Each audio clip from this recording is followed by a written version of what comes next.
तो आइए माझा में एक ऐसे शख्स से मिलवा रहे हैं जो यहाँ का पत्रकार के साथ साथ एक सफल टीचर भी है, जो माझा के लिए परिचय का मोहताज भी है।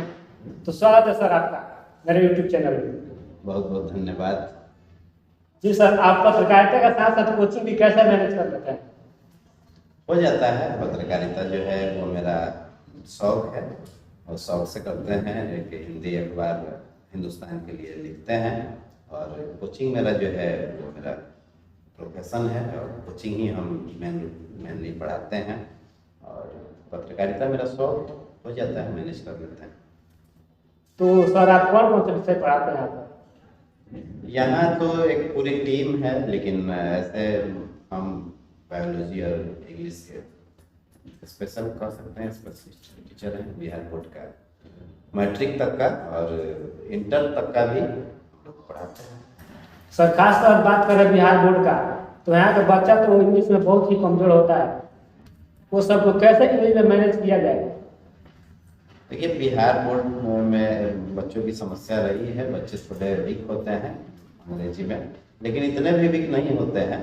थोड़ा सा उन पर ध्यान देने की ज़रूरत है और अब बच्चे जागरूक हो रहे हैं, गार्जियन भी जागरूक हो रहे हैं और बच्चे मन लगा रहे हैं। और जो भी बच्चे आते हैं, हालांकि हम गार्जियन को यही कहेंगे कि आप शुरू से ही बच्चों पर ध्यान दीजिए इंग्लिश में, चूँकि बिहार बोर्ड मैट्रिक में अंग्रेजी कंपल्सरी नहीं है, इसलिए बच्चे मैट्रिक के समय इंग्लिश को भूल जाते हैं।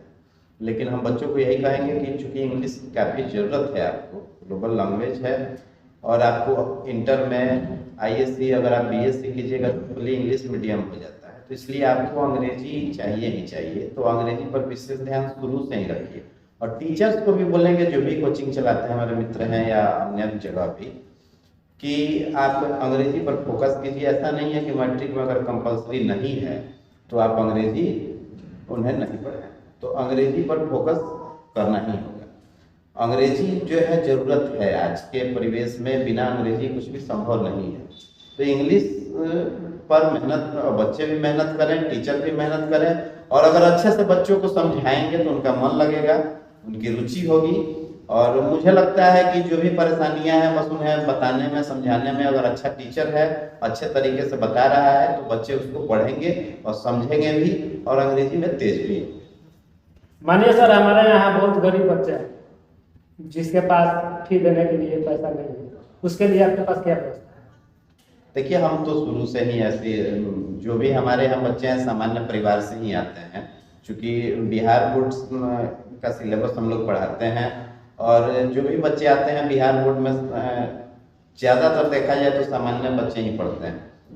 अन्यथा अभी तो देखा जा रहा है कि जो भी थोड़ा सा भी अमीर घर के हैं वो ज़्यादातर सीबीएसई में चले जाते हैं।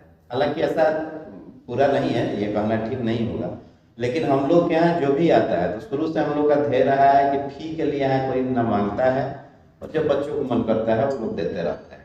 उसमें भी हम लोग देखते हैं कि अगर किसी के साथ परेशानी है तो उसके साथ कोई बाध्यता नहीं है तो दो, नहीं है तो भी पढ़ो। किसी को यहाँ से भगाया नहीं जाता है, किसी को क्लास से निकाला नहीं जाता है, शुरू से रहा है और तो रहेगा। जब तक हम लोग पढ़ाते रहेंगे तब तक ये रहेगा। किसी बच्चे को, जैसे किसी बच्चे के पिताजी नहीं है, माताजी नहीं है, बच्चा अनाथ है या गरीब है, तो वो पता चल जाता है।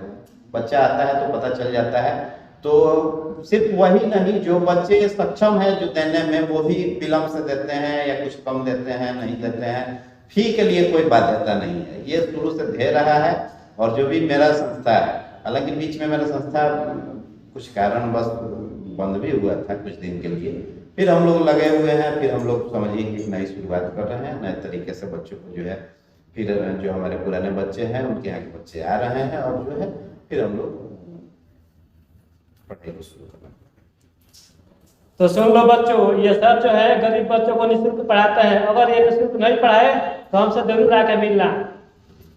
और सर ये एक बात बताइए, आप बीच में डिस्टर्ब क्यों हुए थे? आपका कोचिंग कुछ दिन के लिए बंद था, ऐसा क्यों? देखिए, होता है, जीवन है तो संघर्ष है और संघर्ष ही जीवन है। तो जब ये बात हम लोग बच्चों को बताते हैं, अपने पर भी कभी कभार आ जाता है, होनी अनहोनी कुछ हो जाता है। मेरे साथ कुछ घटना हो गई थी, मुझे गोली मार दिया गया था। फिर जो है उसके बाद इलेक्शन आ गया जिला परिषद का, उसमें हम इलेक्शन जो है लड़ने लगे। हालांकि हम नहीं लड़ रहे थे, मेरी माता जी इलेक्शन में चुनाव लड़ रही थी यहाँ जिला परिषद 23 से, तो इस दौरान थोड़ा सा बाधित हुआ था संस्था, और जिसका मुझे अफसोस है। अब मैं कोशिश करूंगा कि कभी बाधित न हो और बच्चों के बीच में रहूं, क्योंकि एक टीचर के लिए क्या है, एक टीचर बच्चों के बीच में जब तक रहता है उसके लिए वही उसका घर है, वही उसका परिवार है। तो मैं चाहूंगा कि मैं ज़्यादातर समय बच्चों के लिए ही दूँ, अपने छात्र के लिए दूँ और छात्रों को आगे। तो सर हम देख रहे हैं कि बिहार में एक पटना का खान सर है, जिनके कोचिंग पर बम चलाने के बाद भी वो हार नहीं माने और बच्चों के लिए आज भी लड़ रहे हैं। एक वैसे ही आप हमारे माझा में हैं आप, कि आज तक हार नहीं माने और बच्चों को सफलता में आप कदम से कदम मिलाकर चल रहे हैं। खान सर बहुत बड़े टीचर हैं, उनसे तुलना ठीक नहीं है, लेकिन होता है, सीखने को मिलता है। जो भी बड़े टीचर हैं, अच्छे टीचर हैं, उनसे सीखने को काफ़ी कुछ मिलता है। अच्छा सर ये बताइए, आपको पढ़ाते समय गोली क्यों मारा गया? अब इसकी चर्चा पर चर्चा, वो बीती हुई बात हो गई है, उसकी चर्चा हम नहीं करना चाहते हैं, क्योंकि वो काफ़ी भयावह है, काफ़ी समझिए कि हॉरर घटना, उसकी चर्चा हम नहीं करना चाहते हैं, उसको भूल जाना चाहते हैं। वो जो दिन है अपने जीवन से उसको डिलीट करना चाहते हैं। आगे बढ़ना है, अगर हमें आगे बढ़ना है और इंसान को किसी को भी आगे बढ़ना है तो पीछे की बातों को भूल जाना चाहिए और फिर आगे जो है अपना काम करना चाहिए। तो देखो बच्चों, लाख मुसीबत आने के बाद भी माझा में एक ऐसे टीचर हैं जो लगे हुए हैं, संघर्ष कर रहे हैं, बच्चों के लिए लड़ रहे हैं। तो सर एक बात बताइए कि आप कोचिंग चलाते हैं, मीडिया में हैं, फिर आप चुनाव क्यों लड़ रहे हैं? उसके पीछे क्या है? देखिए, मुझे ऐसा लगा, चूंकि आप देखिएगा गाँव में जाइएगा तो काफ़ी समस्याएं हैं। सड़क की समस्या है, नाली की समस्या है, वृद्धा पेंशन है, विधवा पेंशन है, दिव्यांग पेंशन है, प्रधानमंत्री आवास योजना से संबंधित समस्या है, अनेकों समस्याएं हैं। राशन कार्ड से संबंधित समस्या है, गरीब का नहीं है, अमीर का है, जिसका होना चाहिए नहीं है। तो लोगों के बीच में जाने के बाद ऐसा लगता था कि लोगों की समस्याएं हैं, और चूंकि आप पूछ दिए तो इसको बता भी देते हैं। पत्रकार होने के नाते मैं सदन में जाता था, प्रखंड में भी एक सदन है, तो वहाँ सदन में मैं जाता था, बीडीसी, जिला परिषद विधायक जी और जो है यहाँ के अन्य सदस्य, मुखिया जी वगैरह वहाँ पर उपस्थित होते थे। तो वहाँ पर लोगों की समस्याओं को सदन में मजबूती से रखना होता है। तो मुझे लगता था कि मैं अगर इस सदन में होता, मैं इस सदन का सदस्य होता, तो मैं ज़्यादा मजबूती से रख सकता था लोगों की समस्याओं को। हालांकि बहुत लोग हैं, बहुत ऐसे जनप्रतिनिधि जो समस्याओं को मजबूती से रखते थे, लेकिन मुझे लगा कि मेरे क्षेत्र में मेरी जरूरत है, मुझे ऐसा लगा। लेकिन इसीलिए अब इलेक्शन में आ गए, और कुछ मेरे छात्र थे या कुछ करीबी मित्र, दोस्त, अन्य लोग भी थे, तो हम उनसे सलाह किए, तो लोगों ने कहा लड़ना चाहिए, तो इलेक्शन में आए। और हालांकि इलेक्शन तो हार गए, लेकिन अच्छा वोट मिला, करीब 2500 के आसपास वोट मुझे मिला था। और जीतने वाले जो प्रत्याशी थे उनको 4800 के आसपास वोट मिला था। तो बहुत ज़्यादा का अंतर तो नहीं था, लेकिन हाँ ये सही बात है कि वो जीते, हम लोग हार गए, और बाकी उसकी चर्चा भी नहीं करेंगे। लेकिन फिर हम लोग मजबूती से जो है लोगों की सेवा करेंगे, लोगों के बीच में जाएंगे, अपनी बातों को रखेंगे, और लोगों को जाति, धर्म इस सबसे ऊपर उठ करके अगली बार फिर अपने पक्ष में हम लोग, हमको लगता है कि अगली बार फिर हम लोग जीतेंगे। तो आप पत्रकार के साथ साथ एक युवा नेता भी हैं, तो आपसे ज़्यादा इस सड़क के बारे में कोई नहीं जानता होगा, फिर भी माझा के एक भी सड़क अच्छा नहीं है, सब जर्जर हुआ। इसके लिए क्या है? देखिए, नेता मत कहिए हमको, नेता हम नहीं है, और नेता हमको बनना भी नहीं है। हम बेटा कर सकते हैं, भाई कर सकते हैं। और चुनाव भी हम लड़े थे तो लोगों को यही बोलते थे कि हमें नेता ना समझिए, ना नेता का ड्रेस पहनते हैं और ना नेता है। नेताजी और लोग हो सकते हैं, हम नेता नहीं है। सिर्फ चुनाव लड़ने से कोई नेता नहीं हो जाता। अभी चुनाव मेरी माता जी लड़ी थी, तो सिर्फ चुनाव मैदान में आने से कोई नेता नहीं हो जाता है। नेतागिरी बड़े संघर्ष की चीज़ है, और जो लोग भी करते हैं उनको हम धन्यवाद देते हैं इस बात के लिए। हाँ, हम लोग छात्र नेता रहे थे। कमला राय कॉलेज में जब हम लोग पढ़ते थे, छात्र आंदोलन करते थे, और कई ऐसा काम हम लोग किए जिससे हम लोग का मनोबल बढ़ा। जैसे आज पीजी का जो पढ़ाई होता है, वो हम लोग उस आंदोलन में शामिल रहे थे। प्रदीप देव जी हमारे बड़े भाई हैं, छात्र नेता थे, उन्हीं के नेतृत्व में हम रहते थे। और पीजी में 2 सब्जेक्ट का पढ़ाई यहाँ होता है, तो वो हम लोगों के आंदोलन का देन है। ऐसे कई आंदोलन हम लोग किए और सफल रहे। तो पूर्व छात्र नेता थे, चुनाव भी लड़े, तो नेता तो नहीं है। हाँ, अब रही सड़क की बात, तो पत्रकारिता के माध्यम से लगातार एक बार नहीं अनेकों बार खबर के माध्यम से आप जाइए, मांझा बड़कुइयाँ सड़क है, दानापुर जाने वाली सड़क है, करमपुरा जाने वाली सड़क है, शाहपुर जाने वाली सड़क है, सभी सड़कें जर्जर हैं। मांझा बाजार की जल जमाव की समस्या अभी तक दूर नहीं हुई है, तो उसको लगातार हम प्रकाशित करते हैं। और प्रकाशित ही नहीं किए बल्कि संबंधित अफसरों से बात भी करते हैं और बात करके उनको बोलते भी हैं कि सर इसको दिखवाया जाए, किया जाए, लोगों की समस्या है। और आग्रह कह सकते हैं, एक आग्रह भाव लोगों की तरफ से कि लोगों के बीच में हम लोग को रहना होता है, लोग इस बात को बोलते हैं। तो उम्मीद है कि धीरे धीरे ही सही, लेकिन अब समस्या समाधान होगा। मांझा बड़कुइयाँ पथ का तो टेंडर भी हो चुका है माननीय विधायक जी के माध्यम से, तो लोगों की समस्या दूर होगी। और जो ब्रह्म स्थान के पास है या अन्य जगह जो समस्या है छोटी छोटी, हाँ, लोगों को भी बोलेंगे कि जब भी सड़क वगैरह बने, नाली बने आपके गांव में, तो आप लोग भी जागरूक होइए और मटेरियल अच्छा से उसमें ठेकेदार डाले और अच्छा निर्माण हो, गुणवत्तापूर्वक निर्माण हो। ये आपकी जिम्मेदारी है। आप सिर्फ किसी नेताजी को बोलेंगे, किसी पत्रकार को बोलेंगे, उनका बस का नहीं है। आप भी इसमें लगिए, मेहनत कीजिए और जागरूक होइए। एक जागरूक नागरिक की पहचान है। दिक्कत है, शिकायत कीजिए, संबंधित अफसर के पास शिकायत करिए। नहीं सुनवाई होता है तो पत्रकार हैं हम लोग, स्थानीय मुखिया जी हैं या अन्य लोग हैं, उनके पास शिकायत कीजिए। वहां से नहीं होता है, डीएम साहब हैं। तो ये है, प्रोसेस है, लेकिन थोड़ा सा लगना पड़ता है। सर देखिए, बारिश के मौसम में मांझा का ऐसा एक भी रोड नहीं है जिससे चला जा सके। और ये मांझा में जितना भी नेता है सब मजे का नेता है, चाहे वो जिला परिषद हो, चाहे प्रमुख हो, चाहे मुखिया हो, ये सब नेता मजे का है, फिर भी मांझा का विकास नहीं हुआ। मांझा का रोड लगभग 2 साल से टूटा है। सही बात है। देखिए, सड़क टूटा है और नेताजी भी हैं, लेकिन सभी नेताजी लोगों के बस का सारा चीज़ नहीं होता है।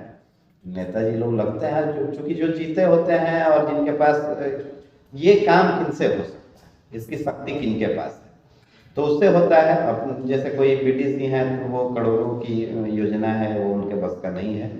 और योजना एक प्रोसेस से होकर गुजरती है, थोड़ा समय लगता है। हाँ, ये होना चाहिए कि जब काम हो तो गुणवत्तापूर्वक हो, ताकि वो ज़्यादा दिन चले। जैसे 5 साल के लिए अगर सड़क बन रही है, 10 साल के लिए सड़क बन रही है, तो वो 10 साल चले। अब बीच में 1 साल में ही खराब हो जाए, फिर 5 साल बाद ही बनेगी, तो लोगों को भी इसका ध्यान रखना होगा। सारी जवाबदेही सिर्फ नेता की नहीं, मैं तो कहूँगा कि अधिकारी इसी रास्ते से आते जाते हैं, देखते हैं, लेकिन वो क्यों नहीं सुनते हैं। सरकार का तनख्वाह लेते हैं और सरकारी काम उनके बस का है, तो सिर्फ नेताओं को कहना ये ठीक नहीं है। नेता जो भी हैं लगते हैं, और जो नहीं लगे हैं जनता देखती है कि भाई कौन लगा हुआ है, कौन आवाज़ उठा रहा है, कौन नहीं उठा रहा है, ये होते रहता है। जैसा कि हम सुने हैं सर कि आप कोरोना हो गया और किसी भी हर संभव लोगों की मदद करते रहते हैं, ये कहाँ से करते हैं सर आप? देखिए, इच्छा शक्ति होनी चाहिए, और मदद करने की इच्छा शक्ति अगर है तो आप किसी की भी मदद कर सकते हैं। रही बात कोरोना काल की, तो कोरोना काल में शुरू में तो ऐसा नहीं लगा, लेकिन बाद में लोगों को जब तकलीफें होने तो हमको लगने लगा कि लोगों की मदद करनी चाहिए और लोगों को मदद की ज़रूरत है। तो कई ऐसे बड़े डॉक्टर हैं, बड़े व्यवसायी हैं, अधिकारी हैं, वो लोगों की मदद करना चाहते थे, लेकिन वो सही गरीबों तक या ज़रूरतमंदों तक नहीं पहुंच पाते थे। आमतौर पर ऐसा होता है कि जब कहीं मदद के लिए सामग्री या कुछ बंटने लगता है तो जिनको ज़रूरत नहीं है वो भी जाके खड़े हो जाते हैं। तो इसके लिए वो हमसे पूछते थे कि कहाँ तक ज़्यादा ज़रूरत है, किनको कहाँ पहुँचाई जा सकती है।